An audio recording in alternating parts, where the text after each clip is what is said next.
Hola, ¿qué tal? Buenas. ¿Cómo andan?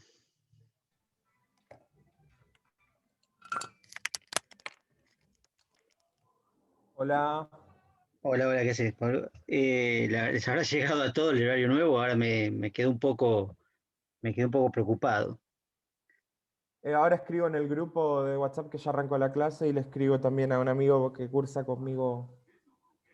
Ahí Dale, les por escribo. duda, qué sé yo, pues no contestó nadie, salvo vos, Joaquín, bueno, a los que están acá justamente, y por ahí, En el grupo lo charlamos, así que lo del horario seguro. Así que no, pero bárbaro, bárbaro, no, sí, no. sí, sí, yo me quedé con eso, porque si no, no lo hubiera adelantado.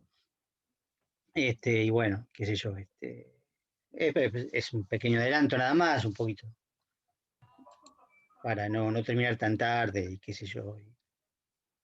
Y ya que estamos, ver a atajar a Enzo Pérez, un poco que sea. Este, Así que, bueno, pero hoy sería la clase que le tenemos que dedicar al Salón de Belleza, así que bueno, esperemos un ratito más, a ver cuántos se agregan y también podemos repasar cualquier otra cosa que se les ocurra, ¿no? O cualquier duda que tengan, ya que están haciendo el parcial, supongo. Este, me imagino que ya lo tienen bastante avanzado o esperando para redondear, ¿no? Para no dejarlo por último momento. En lo personal leí prácticamente todos los críticos y la escritura va a venir un poquito después. Supongo que mañana ya arranco. Porque me sirve de que decante un poquito la data en la cabeza. Sí, muy bueno, me parece muy bien. Sí. Justamente yo estuve leyendo ayer, creo que fue ayer o antes de ayer, los tres, cuatro artículos que hay sobre el Salón de Belleza, para ver si había algo que se podía rescatar de ahí. Hay algunas cosas, pero más o menos es lo que estuvo viendo Andrea, ¿no? No hay mucho más nuevo. Hay un tema sí que voy a destacar del primero que leí, que es el de Delgado, creo que es el de Delgado, Estética y Política. Ese me parece que es quizás el más interesante, aunque en realidad tiene más vale una pulsión más teórica que otra cosa, ¿no? Pero que me parece interesante para algunos planteos que se puedan hacer de salón de belleza, más allá de lo que ya se ha visto, ¿no? Que fue lo esencial probablemente, pero creo que hay algunas otras cosas que por ahí se podrían agregar. En sí, la novela Salón de Belleza la leyeron, aparte de la crítica, sí, o antes de la crítica, no sé, eso, como quieran. Ah, mira, Sí, qué bueno, qué bueno. a mí me pasó lo mismo que decías recién vos, esto de los textos teóricos, así que sobre el salón de belleza, así que quizás no me basé tanto, yo ya más o menos lo tengo escrito el parcial, lo estoy revisando y eso, em, pero me pasó que quizás me basé más en una lectura y en un análisis propio del texto de Salón de Belleza y de quizás cosas que no se habían visto en teóricos y en prácticos sobre la novela en sí, y profundicé más por ese lado. Los otros textos quizás sí los pensé, de hecho todos los pensé intervenidos, por lo menos por algunos de los textos críticos sobre ellos mismos, pero justo Salón de Belleza leí, ahora no me acuerdo cuál fue el que como que me pareció interesante, pero no como para traer al análisis, sino como para pensar la novela, digamos, por otro lado. Sí, sí, sí, sí. Yo creo que de esos textos del de Bayone y el otro, o sea, literatura y enfermedades, el de Bayone y después el otro, que no me acuerdo dónde está, qué significa vivir en un estado de derecho, de Silvia Roy, que bueno, es más sobre el tema de Agamben, el estado de excepción, todas esas cosas que ya hemos visto 50.000 veces, ¿no? Que bueno, se aplica hasta cierto punto. Eh, se puede aplicar, pero me da la sensación de que a lo mejor hay otras entradas posibles. Por eso el de Delgado me pareció quizás un poco más interesante lo que plantea al principio, sobre todo. Pero claro, demasiado teórico también, por otro lado, ¿no? Hola, Delfina, ¿qué haces? Este, Hola. me pareció por ahí el tema de la distinción, es algo que no hemos tratado esto, creo que no lo mencionamos y que es muy interesante, que es un poco la deconstrucción de la noción de estética, ¿no?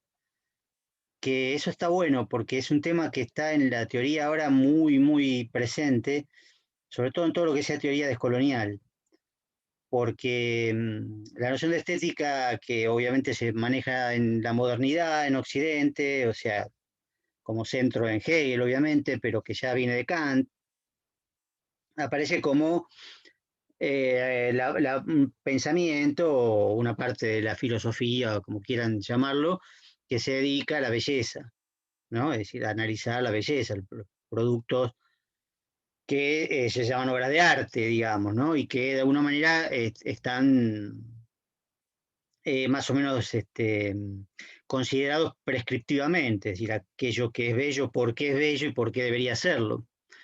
Y entonces, claro, eso implica una serie de valores y una serie de cuestiones ideológicas que afectan a todo lo que no sea específicamente occidental.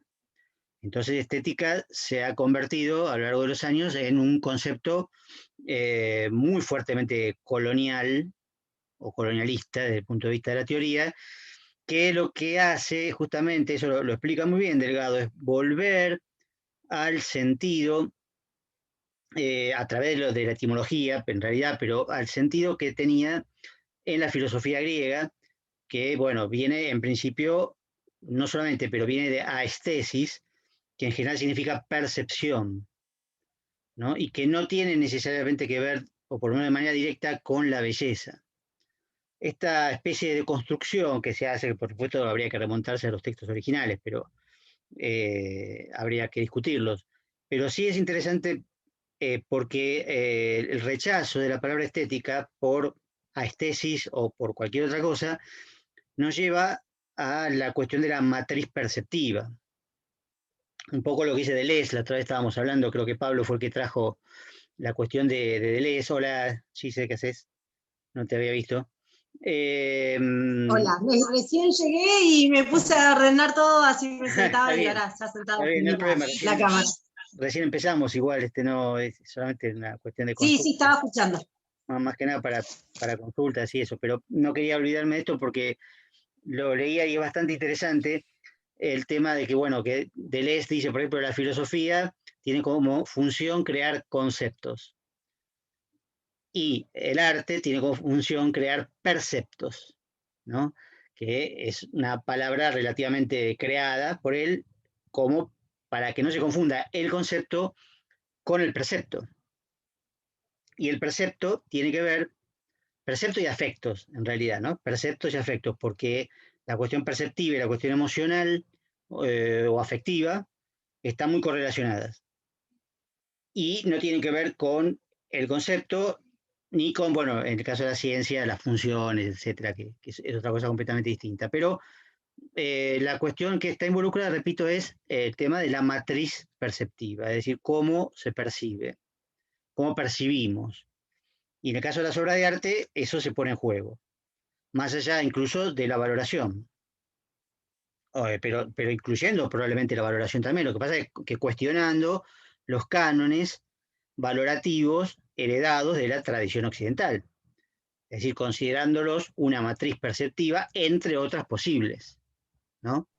Eso me parece, Pablo, sí, sí, sí, en Lemebel eso se ve bastante en relación a la crítica de la estética gay norteamericana blanca y hegemónica, y sí, no aplica para nada al continente latinoamericano o mapuche en ese caso.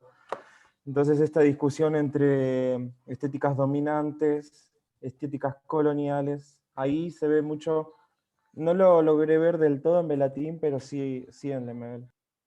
perfecto, sí, tal cual. Hola Marcos, está por ahí. Sí, tal cual, está muy bien lo que decís. Yo lo veo más en Lemebel, que en Velatín, justamente. Sí, eso es verdad. Por eso esa introducción, cuando la empecé a leer, que son temas que estoy estudiando yo por otro lado, digamos, en otro contexto, me llamó mucho la atención que Delgado ocupe como 10 páginas más o menos hablando de ese tema para aplicárselo a Velatín. Pero bueno, hay alguna relación porque a lo que deriva él, creo que es al tema del sentido, de la búsqueda del significado, la cuestión del realismo, no realismo, símbolo o no símbolo, que me parece que sí se plantea en el Salón de Belleza, que está como de alguna manera construida, como casi toda la literatura de Velatín, sobre esa trampa, ¿no? Esa trampa de plantear algo como medio evidente, que por otro lado, si uno lo revisa un poco, no está tan seguro de que sea tan evidente. O en todo caso, lo evidente se vuelve una especie de trampa. Una especie de trampa de que, bueno, uno está leyendo lo que te quiere hacer leer el autor, o no, o lo que uno está proyectando sobre el autor. Por ejemplo, el tema de la enfermedad, ¿no? Que nunca dice SIDA. Entonces uno, claro, uno proyecta que se trata del SIDA por un montón de características que parecen evidentes, ¿no? Entonces, claro, uno se engancha y después, bueno, por supuesto, hay otras, aparte de reportajes, también hay otras obras del Lemebel donde él vuelve sobre el Salón de Belleza, ¿no? Y pretende explicarla, pero pretende explicarla negando toda relación simbólica, toda cuestión metafórica respecto de una situación concreta, etcétera, ¿no? Pero aparte de lo que él diga, es evidente que hay como una especie de trampa en la superficie del texto donde se plantean un montón de cosas muy evidentes y donde como que nos fuerzan a sacarle ese sentido evidente y repetirlo, ¿no? Que es verdad, está así, digamos, no solo eso, sino, por ejemplo, dónde transcurre, ¿no? ¿En qué lugar transcurre? Eso tampoco está totalmente dicho, sin embargo hay algunas cuestiones, algunas ocurrencias, algunos significantes que nos indicarían que está transcurriendo, digamos, en Chile, por ejemplo, ¿no? También, otra vez en Chile, ¿no? Hola, Rocío, no sé a quién nos saludé, también a Sabrina. Por ejemplo, el Hola, caso... profe, yo entré un poco más tarde. ¿Cómo? ¿Cómo está? Hola, Ana. Hola, profe, hola, compa. Acá estamos. Marco, sí, también ya estamos todos, ahora sí estamos todos. Asistencia perfecta en la última clase, bueno, antes del parcial. Perfecto. No, decía, por ejemplo, la banda, ¿no? La pandilla que persigue a los enfermos antes de caer en enfermedad, a los travestis, va, en realidad, ¿no? Que se llama los matacabros. Bueno, cabros, que yo sepa, se usa casi exclusivamente en Chile. Podría ser en Perú también, no sé exactamente, pero, digamos, cabro es una palabra típicamente chilena. Y después está la referencia al Estadio Nacional, ¿no? Que la tenía acá marcada, no sé si me va a parecer bien. No. Tenía una serie de notas tomadas. Dice, el lugar tenía el aspecto de los baños del Estadio Nacional que conocí la vez que me llevó un futbolista amateur. Estadio Nacional, por supuesto, hay muchos lugares, ¿no? Pero bueno, ahí está la trampa. Muchos estadios llaman Estadio Nacional, quiero decir. Pero el Estadio Nacional de Chile es sin duda el más famoso de todos, porque ahí es donde la dictadura encerró a miles de presos, ¿no? Como campo de concentración, donde estuvo Patricio Guzmán, tantos. Creo que Víctor Jara también estuvo ahí, lo que pasa es que a Víctor Jara lo asesinaron. Otros no, otros sobrevivieron, pero bueno, el Estadio Nacional se llenó fue un campo de concentración a cielo abierto durante mucho tiempo en la dictadura de Pinochet. Bueno, entonces ese tipo de referencias son como trampas, como pistas que nos tira el autor para ir viendo supuestamente más allá de la superficie, ¿no? Eso creo que es interesante. ¿Qué hacemos? ¿Una lectura alegórica, una lectura realista, una literatura de superficie, donde vayamos viendo relaciones, ¿no? Por ejemplo, la famosa relación entre los peces, ¿no? Y los enfermos, que también es obvia, digamos, pero bueno, como se plantea en el primer párrafo, más claro no podría ser, ¿no? Eso lo habrán desde ya notado. Empieza así, empieza hablando de los peces, ¿no? Dije, hace algunos años, en la primera parte, ¿no? Mi interés por los acuarios me llevó a decorar mi salón de belleza con peces de distintos colores.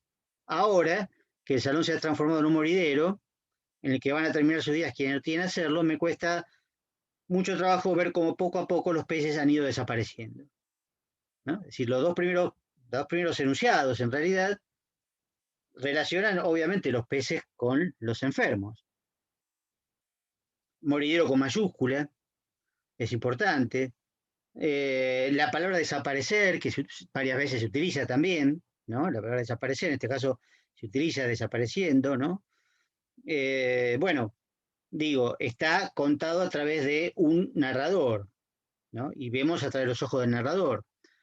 Eso también importa porque influye mucho, ¿no? El regente, el narrador, travesti, supuestamente, peluquero, que cuenta o explica todo.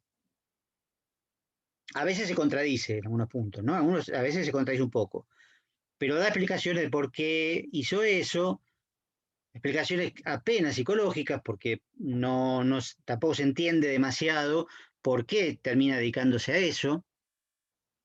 Y lo que propone Delgado, en principio, es una relación bastante compleja entre dos tipos de belleza, ¿no? La belleza cosmética, que sería la de las mujeres que se iban a peinar, ¿no? A la peluquería, cuando era peluquería, ¿no? Esa belleza cosmética, una belleza superficial, y la belleza más profunda, que es la belleza de la muerte, de la descomposición, de la abyección, de todo lo que hemos visto por ahí en otras también, en otras obras, ¿no? Esos dos tipos de belleza que nos remiten justamente a dos matrices perceptivas distintas, ¿no? Ver por ahí una matriz que las dos son decadentes en el fondo, tal como lo cuenta el narrador, porque cuando habla de las viejas que iban a peinarse también es bastante despectivo, ¿no? Pero bueno, de todas maneras estaban sanas, vivas y se hacían un peinado para supuestamente ser más bellas o quedar mejor exteriormente. Mientras que las reemplaza también, así como reemplaza de una manera a los peces, reemplaza a esas mujeres con los hombres sometidos a esa enfermedad sin nombre, ¿no? Que bueno, es muy evidente que es el SIDA, pero al mismo tiempo no está nombrado. Al mismo tiempo no está nombrado. Me parece un acierto, si se quiere, si uno puede valorar ese punto de vista, ¿no? Uno de los aciertos de la novela es ese, por ahí. No nombrar la enfermedad, que nos permite al mismo tiempo una lectura alegórica y al mismo tiempo también la cancela, porque hay un montón de significantes que unidos parecen señalar, ¿no? Como diría Lacan, ¿no? Relación entre significantes / significado SIDA, ¿no? Un poco creo que eso estaría presente, ¿no? Me ha pasado, por ejemplo, no sé si ustedes han leído unas novelas más o menos recientes de escritoras argentinas, ¿no? El caso de Samantha Schweblin, tiene una novela que a mí me encanta, que se llama Distancia de Rescate. No sé si alguna la leyó. Distancia de Rescate, a mí me encanta, es una novela que me gusta muchísimo. Me gusta en general... Sí, está muy buena esa. Me gustan en general los cuentos de ella, pero esa novela me encantó. Es como para mí una novela de Stephen King, pero con 400 páginas menos, ¿no? O sea, mucho mejor. Pero para mí comete un error que es mencionar la palabra soja, ¿no? ¿Por qué mencionar la palabra soja? ¿Qué necesidad había de mencionar la palabra soja? Creo que la mencionó 2 o 3 veces. Si estaba todo, digamos, todo marcado de esta manera, como si hubiera hecho como Velatín, digamos, ¿no? En lugar de decir SIDA, marcar todos los significantes que me remiten al SIDA, pero sin nombrarlo. Un poco igual, perdona. Hola, sí, decime. Sí, no, que un poco lo hace con, digo, es verdad lo de la soja, pero en ningún momento se menciona el glifosato. No aparece, hay toda una especie Escucho horrible, no sé si soy yo. Se me está cortando. No aparece nunca explicitado. rescate, es verdad lo de las hojas, ¿cierto? Se menciona la palabra glifosato, nunca se habla explícitamente de agroquímicos, y es una novela sobre agroquímicos. Sí, sí, sí. Tampoco está, por supuesto, lo bueno es que, que hay dos historias paralelas, digamos, y que no se relacionan de manera explícita. Es decir, la historia fantástica, ¿no? De los chicos monstruos, digamos, los chicos desaparecidos, los chicos monstruos, y la historia realista que tiene que ver con que eso es el resultado de los agrotóxicos, claro. Pero eso me parece fabuloso, sí, eso me parece fabuloso. Pero me parece quizás un error nombrar justamente la palabra soja. A eso me refería más que nada. Que es como dice Borges, ¿no? En una adivinanza sobre el tiempo, la única palabra prohibida es la palabra tiempo. Por supuesto, una obra narrativa, una novela no es una adivinanza, pero en realidad Borges está haciendo un paralelismo entre las adivinanzas y la obra de arte, es decir, la estética por alusión, ¿no? Es un ejemplo nada más, obviamente, a mí la novela me encanta. La otra que me pareció también similar es Nuestra parte de noche, ¿no? La novela de Mariana Enríquez, que ganó el premio Anagrama, que esta sí es larga, digamos, esta sí es de Stephen King, pero sí, de 600 páginas, tal cual. Que me gustó, pero me parece que también es un error que hable explícitamente de la dictadura. Es decir, que la familia... ¿Cómo? No, hay una novela muy buena de Philippe Claudel que se llama El informe de Brodeck, que habla transcurre en la segunda posguerra y, bueno, habla sobre un tipo en Francia, bueno, en un lugar que nunca se menciona, que transcurre es la historia de un tipo y de un pueblo que padecieron y fueron cómplices del nazismo, y en ningún momento se menciona ningún término asociado a eso. No se menciona nunca la Segunda Guerra, no se menciona nunca, aunque se habla de ellos, a los campos de concentración, no se menciona para nada. Y está muy bien logrado el efecto, es muy bueno. Claro, a eso me refería, digamos, ¿no? Me parece que... Profe, una consulta. En este caso de la novela de Schweblin, quizás no sea un poco necesario decir la palabra soja, digo, porque también para un gran sector de la sociedad es como algo desconocido, más allá de que es bastante cada vez más evidente. Cuando salió la novela quizás todavía era muy oculto. ¿No puede tener quizás esa necesidad? Por supuesto, esto es una discusión, digamos, no es que estoy planteando algo taxativo, apodíctico, digamos, de que tiene que ser así o de otra manera. Lo que pasa es que plantear eso es poner un poco la literatura del lado de, digamos, lo didáctico, por decirlo de alguna manera, ¿no? Lo didáctico, lo comunicativo, ¿no? Lo expresivo en forma directa, mientras que yo me estaba refiriendo a la literatura como otro tipo de forma u otro tipo de relación con el lenguaje y el referente también, ¿no?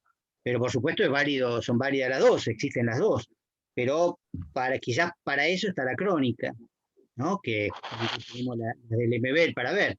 Me parece que para eso estaría más la crónica, entonces ser más directo y chau. Yendo al extremo de esta edición, siento que le quitan al lector la posibilidad total interpretativa y terminan como direccionando la novela para un lugar.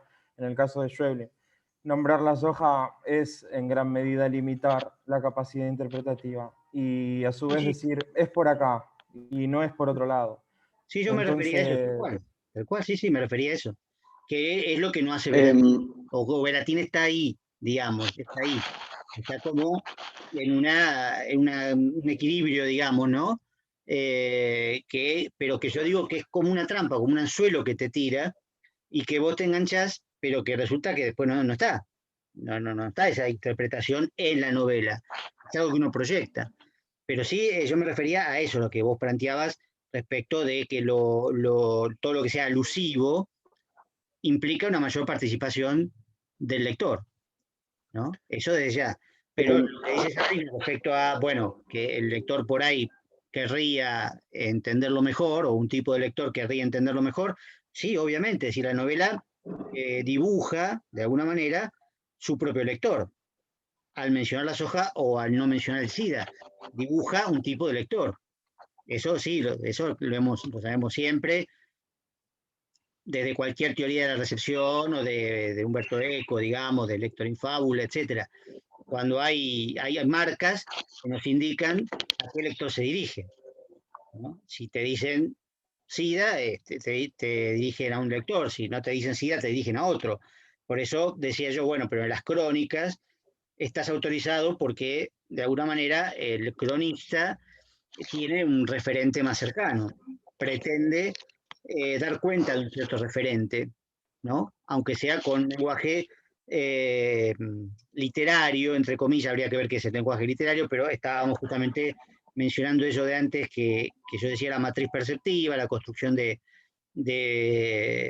afectos y perceptos que implican por ahí otra idea de belleza, bueno, lo que dije Delgado al final, que es como la reivindicación de la decadencia, la reivindicación de la muerte, ¿no? La reivindicación del desecho humano, ¿no? Como algo que tiene un tipo de belleza, algo que es, si ustedes quieren, y volviendo un poquito para atrás con lo que sería Impuesto a la Carne, no mejor, que es lo barroco, probablemente. Lo barroco tiene algo de eso, digamos, ¿no?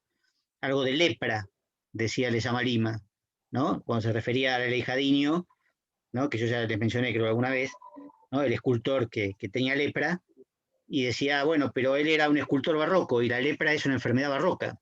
La lepra es una enfermedad que prolifera, digamos, ¿no? Prolifera por todos lados, tiene excrescencias, digamos, ¿no? En el caso de Aleijadinho, en realidad terminan amputándolo.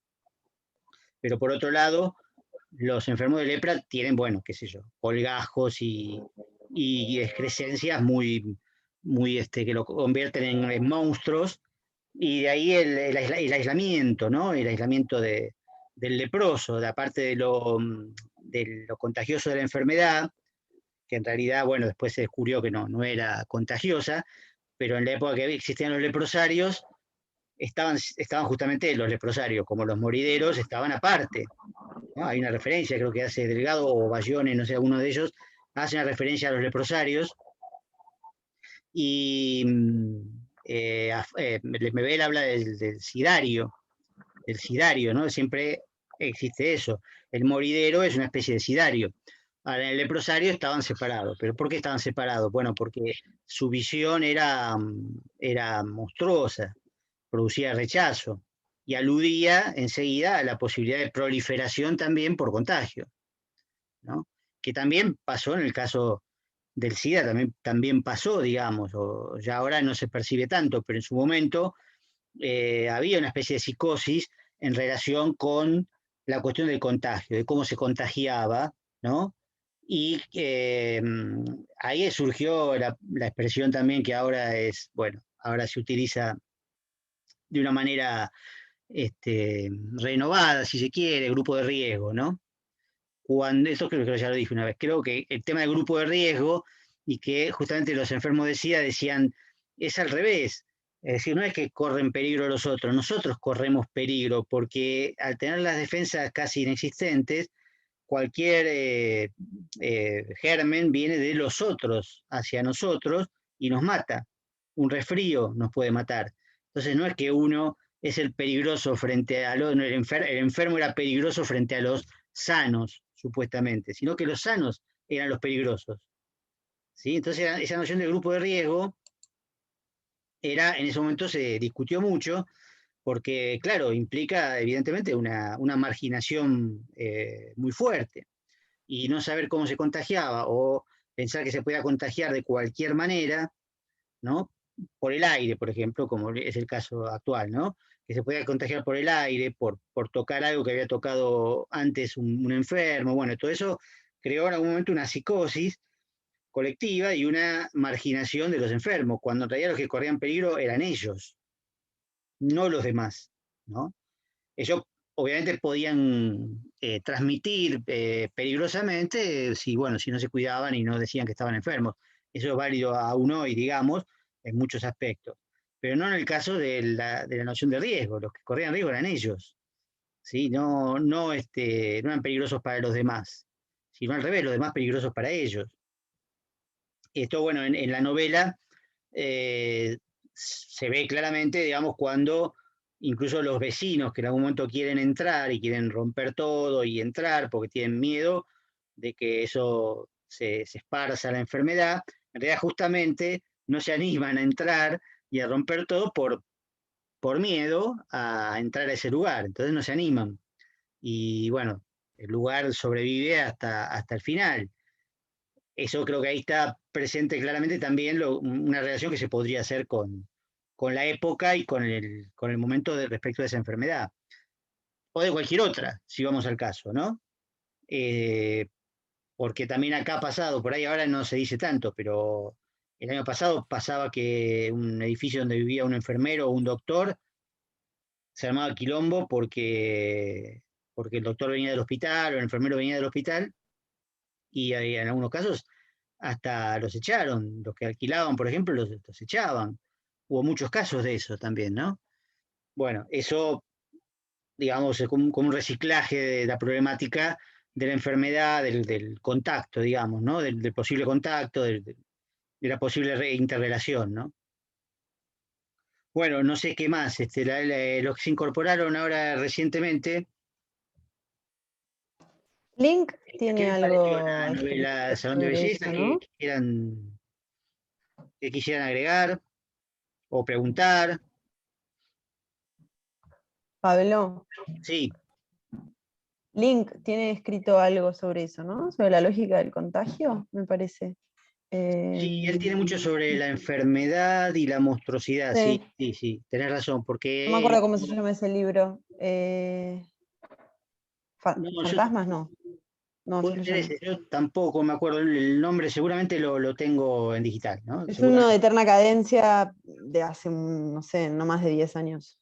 Sí, sí, creo que yo se lo pedí hace poco, y me mandó un PDF porque lo necesitaba para algo, pero viene de un curso que dio en siglo XX sobre enfermedad y otras cuestiones, y que dio la montaña mágica, me parece que viene de ahí. Ah, Y ahí dio, va. y dio Sí. Las Pintadas también, porque bueno, ahí el tema de la tuberculosis, ¿no? Pero bueno, creo que es ese, pero no me acuerdo el nombre del libro o del artículo en particular, porque debe haber varios artículos.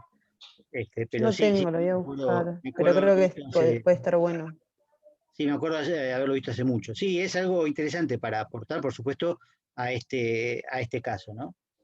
Bellatín, esta novela de Bellatín en realidad es una de las más, si se quiere, legibles en el sentido narrativo, ¿no? Porque en realidad es una de las más sórdidas también, aunque tiende a ser sórdido en general, porque generalmente trabaja con la monstruosidad, con la deformidad, ¿no? Y se refiere muchas veces a sí mismo también por el hecho de que como él tiene un brazo menos, digamos, y usa esos brazos este, complicados que se hace hacer, ¿no? Unos brazos que no son brazos mecánicos, pero tienen un diseño muy raro y muy complicado y le gusta usar eso, ¿no? No, si después tienen tiempo, vean la película Invernadero, que creo que está en YouTube, que es una especie de documental sobre Bellatín, donde se ve, bueno, fragmentos, digamos, de la cotidianidad, ¿no? De su vida, etcétera. Hay un libro que se llama Invernadero o algo parecido, no me acuerdo. Hay un montón escribió muchísimo Bellatín, a mí muchas veces me resulta parecido a Aira en algunas cosas, por esa cuestión de la superficialidad del relato y también porque es muy prolífico y tiene muchas novelas breves, digamos, muchas novelas breves y también esta fascinación por Oriente, como decía la otra vez Andrea, ¿no? Mi libro preferido es La Escuela del Dolor Humano de Sichuan, que transcurre supuestamente en China, pero bueno, es una novela también donde se habla mucho de tortura del cuerpo, del dolor, etcétera, ¿no? En ese sentido, bueno, Aira no es tan sórdido, pero es más gracioso por ahí. Pero Bellatín tiene por ahí otras novelas donde habla en primera persona como Mario Bellatín y resulta ser una mujer, por ejemplo. Sí, son cosas más complicadas narrativamente, ¿no? Más complicadas para entender o para leer, porque por ahí el narrador cambia en el medio de la novela, etcétera.